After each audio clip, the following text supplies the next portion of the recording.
Salut tout le monde, je m'appelle Alain Robitaille, je suis président de la section locale de Montréal pour le syndicat des travailleurs et travailleuses des postes. On est aujourd'hui, jeudi le 16 février, et j'ai une mise à jour à faire concernant les Publisac. Déjà, une mise en contexte, on savait que l'arrêt des Publisac était temporaire. Il y a toujours une réglementation municipale à Montréal qui rentre en vigueur en mai prochain. Et cette réglementation-là restreint la capacité de Transcontinental, la compagnie qui livre normalement les Publisac, à livrer ses produits. Les discussions, on savait aussi que les discussions se poursuivaient entre Post Canada et Transcontinental dans le but d'en arriver à une entente. Et le 15 février, donc hier, l'employeur nous a avisé qu'il était parvenu à une entente avec Transcontinental dans le but de reprendre la livraison des Publisac. On avait évidemment plusieurs questions à poser à l'employeur et l'employeur, à notre niveau, au niveau local, n'avait pas toutes les réponses à nos questions. Mais on pensait que c'était important de vous transmettre ce qu'on avait eu comme information le plus vite possible. Déjà, reprenons un petit peu les paramètres là, de la livraison du produit. Les dimensions vont rester sensiblement les mêmes. Donc, on parle d'un produit, d'un envoi qui va faire 12 pouces par 11 pouces environ. C'est un produit qui va être récurrent, donc la livraison à chaque semaine, qui va s'étaler du mardi au jeudi inclusivement à chaque semaine.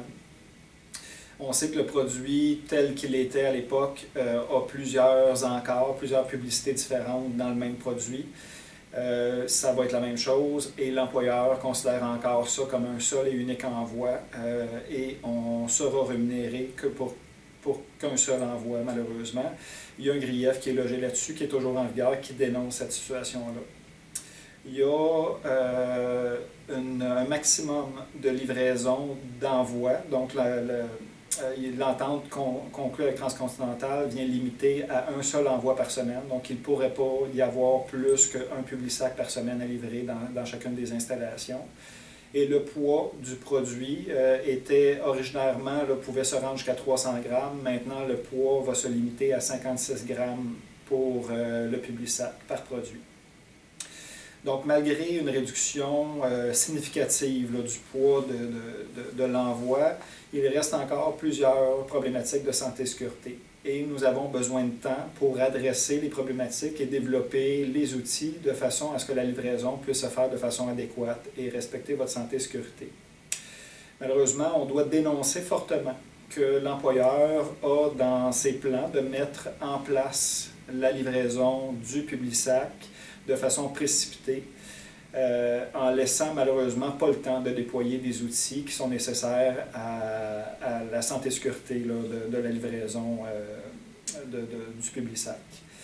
Donc, pour vous donner une petite idée, la première phase en octobre qu'on a réussi à faire arrêter, dans la première phase en octobre, l'employeur nous a avisé à peu près 1 mois et demi en avance. Et je peux vous dire, puis ceux qui ont travaillé sur le projet en installation de nos membres peuvent certainement vous dire que c'était loin d'être suffisant. Il y a beaucoup de choses à mettre en place. Cette fois-ci, l'employeur y va d'audace. Au lieu de nous laisser 1 mois et demi, l'employeur nous laisse 7 jours ouvrables pour mettre en place des outils, parce que le début de la livraison, l'employeur la prévoit pour le 27 février prochain. Il est impossible de penser qu'en 7 jours ouvrables, l'employeur va pouvoir respecter ses obligations de protéger votre santé et sécurité, l'obligation première de l'employeur.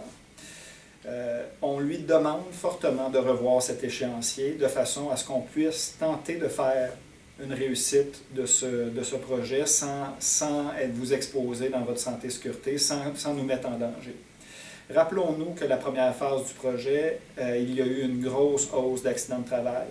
Rappelons-nous que dans la première phase du projet, il y a des gens qui ont modifié des outils de livraison et qu'il y a eu des accidents en lien avec ça pour la simple et bonne raison qu'il n'y avait pas d'autres outils disponibles déployés par l'employeur dû au délai qui était déraisonnable. On se retrouve dans le même genre de situation présentement. Pour rajouter aussi au volet déraisonnable de l'implantation de ce qui nous a été annoncé par l'employeur. La première phase qui a été mise en place en octobre passé visait 2 installations postales. Cette phase-ci vise 9 installations, 7 jours, pour mettre en place des outils pour 9 installations. Les installations qui sont visées, c'est l'installation d'Unsick, Montréal-Nord, Pointe-aux-Trembles, Saint-Michel, Saint-Léonard, Snowdon, Pierrefonds, Pointe-Claire-Dorval, Notre-Dame-de-Grâce. Il nous reste évidemment plusieurs questions qui restent sans réponse. Il en reste une, par contre, qui est plus importante pour l'instant que les autres. Parce qu'il n'est pas trop tard pour Post Canada d'agir encore. C'est est-ce que Post Canada retardera la mise en œuvre de la livraison des Publisac de façon à respecter notre santé et sécurité, ou si, malheureusement, comme c'est déjà le cas dans le passé, comme ça a été le cas dans le passé, l'employeur privilégiera l'appât du gain plutôt que notre santé et sécurité.